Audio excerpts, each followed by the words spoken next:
യൂറോപ്പിലെ തന്നെ one of the best സിറ്റിയായ പോർച്ചുഗലിന്റെ തലസ്ഥാനം ലിസ്ബണിലേക്കാണ് നമ്മളിന്ന് യാത്ര പോകുന്നത്. One of the budget airline ആയിട്ടുള്ള റയനെയറിലാണ് നമ്മൾ ട്രാവൽ ബുക്ക് ചെയ്തിട്ടുണ്ടായിരുന്നത്. നമ്മുടെ നാട്ടിലെ ഇൻഡിഗോ എയർലൈൻസിലെ അതുപോലെ തന്നെ യൂറോപ്പിലുള്ള ഒരു എയർലൈനാണ് റയനെയർ. അതുകൊണ്ട് വലിയ ലക്ഷറി ഒന്നും എക്സ്പെക്ട് ചെയ്യാനേ പാടില്ല. രാത്രി ആയതുകൊണ്ട് തന്നെ ഞങ്ങൾ നല്ല ഫുഡൊക്കെ ഓർഡർ ചെയ്തു. ബീഫ് ലസാനിയും അതുപോലെ തന്നെ തായ് ഗ്രീൻ കറിയും കഴിച്ചു. അടിപൊളിയൊക്കെ തന്നെയായിരുന്നു കേട്ടോ. ബോത്ത് മണി എന്ന് വേണമെങ്കിൽ പറയാം.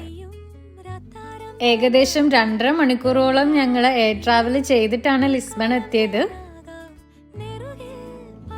എയർപോർട്ടിലെത്തി ഞങ്ങൾ നേരെ ഒരു ടാക്സി പിടിച്ചു. അങ്ങനെ റൂമിലെത്തി. ഒരു കുട്ടി ബഡ്ജറ്റ് ഫ്രണ്ട്ലി ഹോട്ടലായിരുന്നു നമ്മൾ എടുത്തിട്ടുണ്ടായിരുന്നത്. അപ്പോൾ ബാക്കി വിശേഷങ്ങളൊക്കെ അടുത്ത വീഡിയോയിൽ കാണാം. Stay tune. ബൈ.